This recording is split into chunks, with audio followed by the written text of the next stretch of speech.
నిత్యం వెలిగే సూర్యుడిని చూసి చీకటి భయపడుతుంది. నిరంతరం కృషి చేసేవాణ్ణి చూసి ఓటమి భయపడుతుంది. నీ మనస్సే నీ మాట వినుకుంటే ఈ ప్రపంచంలో ఇంకెవ్వరూ మీ మాట వినరు. అందుకే నీ మనసును అదుపులో పెట్టుకో. నీ జీవితం అందంగా మారుతుంది. సమస్య లేకపోతే జీవితంలో కొత్తదనమే లేదు. మీరెప్పుడూ ఓడిపోలేదంటే మీరెప్పుడూ కొత్తగా ప్రయత్నించలేదని అర్థం. నువ్వు ధైర్యంగా విజయం వైపు ఒక్క అడుగు వేస్తే విజయం 10 అడుగులు నీ వైపు వేస్తుంది. ఒక వ్యక్తి గురించి కథలు వినాలంటే పక్కవారితో మాట్లాడండి. నిజాలు వినాలంటే అతనితో మాట్లాడండి. డబ్బే సర్వస్వం అనుకునే వారికి బంధం కూడా ఒక కమర్షియల్ వస్తువే అన్నది అక్షర సత్యం. మరికొన్ని జీవిత సత్యాలు తెలుసుకునే ముందు వీడియోని చిన్న లైక్ చేసేయండి. ఛానల్ మీకు నచ్చితే సబ్స్క్రైబ్ చేసుకోండి.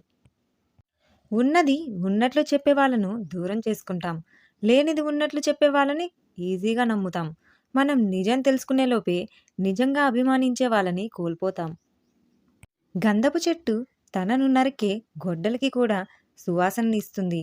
మంచి వ్యక్తిత్వం ఉన్నవారు తమను దూషించే వారికి కూడా మంచే చేస్తారు. మనిషికి కాలం విలువ తెలుసు, డబ్బు విలువ తెలుసు, స్వేచ్ఛ విలువ తెలుసు, బంధాల విలువ తెలుసు, ప్రాణం విలువ కూడా తెలుసు. ఇన్ని తెలిసిన మనిషి ఇంకొక మనిషి విలువ ఎందుకు తెలియటం లేదు? నడుస్తున్న కాళ్ళు కూడా మనకు ఎంతో గొప్ప పాఠాన్ని నేర్పిస్తాయి. ముందున్న కాలికి గర్వం లేదు, వెనుకున్న కాలికి అవమానం లేదు. ఎందుకంటే వాటికి తెలుసు ఒక్క క్షణంలో వాటి స్థానం మారుతుందని. ప్రపంచంలో ఒక్క మనిషికి మాత్రమే ఉండే ప్రమాదకరమైన మానసిక రోగం ఓర్వలేనితనం. తనకు లేదని ఉన్నవాళ్ళని చూసి ఏడ్చేవాడికి ఎన్ని ఉన్నా వాడు నిత్యం దరిద్రుడే. మన మీద మనకి అసహ్యం వేసే సందర్భం ఏంటో తెలుసా? మనకి విలువ ఇవ్వని వాళ్ళకి మన మనసులో చాలా ఉన్నత స్థానం ఇవ్వటం. మోసం చేసే మనుషుల కన్నా మాంసం తినే మృగాలే మిన్న. మృగం ఒక్కసారిగా చంపుతుంది, మోసం చేసేవారు ప్రతిరోజు చంపుతూనే ఉంటారు. ఆడపిల్ల ఏడుస్తూ ఇంటికి వస్తే మేమున్నాం అని ధైర్యం ఇవ్వండి. అన్నీ బాగుంటే సంస్కారం వదులుకొని రాదు. పరువు కోసమో పక్కింటి వాళ్ళ మాటల కోసమో మన ఇంటి ఆడపిల్ల జీవితాన్ని పణంగా పెట్టొద్దు. పోయేది మన బిడ్డ జీవితం. నా అన్నలు ఉన్నారే ధైర్యంతో పుట్టింటికి వస్తుంది. మన ఆడపిల్లరా అని అర్థం చేసుకోండి. పాముకు ఎంతో ప్రేమతో పాలు పోసి పెంచినా అది విషమే కక్కుతుంది. నీతి లేని వాడితో నువ్వెంత నిజాయితీగా ఉన్నా వాడు తన నిజస్వరూపాన్ని చూపిస్తూనే ఉంటాడు. అందుకే దుష్టులకు దూరంగా ఉండాలనేది. ఇతరులను వేలెత్తి విమర్శించే ముందు నీ ప్రవర్తన ఎలా ఉందో, నీ మాట తీరు ఎలా ఉందో ముందు తెలుసుకో. మనలో ఎన్ని తప్పులున్నాయని ఎదుటివారికి విమర్శించే హక్కు నీకు లేదని తెలుసుకో. ప్రశ్న ఏదైనా సరే ప్రేమతో బదిలిస్తే మనం గడిపే ప్రతిరోజు ఇంకొంచెం అందంగా ఉంటుంది. నీ పరిస్థితిని ఎప్పుడు ఎక్కడ ఆలోచించడు. నీ పలకరింపులు మాత్రమే గుర్తుపెట్టుకుంటాడు. అది మనిషి సహజ స్వభావం. కాకి కోయిల రెండు అరుస్తాయి, కానీ కాకిది గోల అంటారు, కోయిలది పాట అంటారు. ఆలోచించు ఎందుకు తేడా. అబద్ధం అందంగా ఉంటుంది, వినటానికి ఇంపుగా ఉంటుంది, నమ్మటానికి వీలుగా ఉంటుంది. ఎందుకంటే దానికి రూపం మనం ఇస్తాం కదా. అదే నిజం వినటానికి కఠినంగా ఉంటుంది, మనసుకి చూడటానికి బాగుండదు, నమ్మటానికి కష్టంగా ఉంటుంది. ఎందుకంటే అది ఏ రూపం లేకుండా ఉంటుంది కనుక. ప్రతి మనిషిలో మంచి చెడు రెండు ఉంటాయి. మనలో మంచిని చూసిన వాళ్ళు ఆప్తులవుతారు, చెడుని చూసిన వాళ్ళు శత్రువులు అవుతారు. రెండింటినీ సమానంగా చూసిన వాళ్ళే మనల్ని ప్రేమించే వాళ్ళు అవుతారు. నాకు తెలిసిందే వేదం అనుకుంటే అది మూర్ఖత్వం అవుతుంది. నేను నమ్మిందే ప్రతి ఒక్కరూ నమ్మాలనుకుంటే అది మూఢత్వం. ఎదుటివాడికి ఏమీ తెలియదనుకుంటే అది అమాయకత్వం. ఇతరులు నమ్మకాలను గౌరవించలేకుంటే అది అమానుషత్వం. నేను తెలుసుకోవాల్సింది ఏమీ లేదనుకుంటే అది పైత్యం.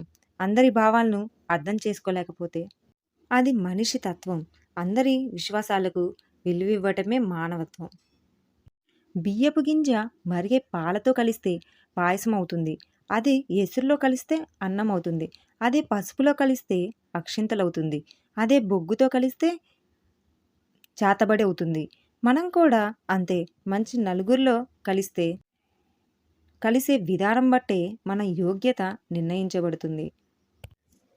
జీవితంలో ఓడిపోవటం, మోసపోవటం, చెడిపోవటం, పడిపోవటం అంటూ ఏమీ ఉండవు. కేవలం నేర్చుకోవటం మాత్రమే ఉంటుంది. కొందరు ఓడిపోయి ఎలా గెలవాలో నేర్చుకుంటారు. ఇంకొందరు మోసపోయి ఎలా వెలిగించి జాగ్రత్తగా ఉండాలో నేర్చుకుంటారు. మరికొందరు చెడిపోయి ఎలా బాగుపడాలో నేర్చుకుంటారు. మరికొందరు పడిపోయి ఎలా నిలబడాలో నేర్చుకుంటారు. జీవితం అనేది ఒక పాఠశాల మిత్రమా. పనిలేని వ్యక్తి తప్పకుండా దిగులు చెందుతాడు. కనుక క్షణం తీరిక లేని పనిలో మునిగిపోవడం అలవాటు.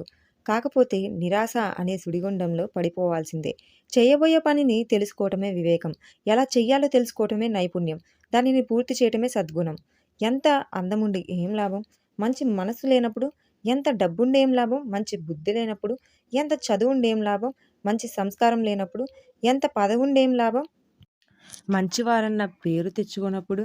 ఎంత ఆస్తుండేం లాభం? మంచివారు అని నలుగురిలో లేనప్పుడు.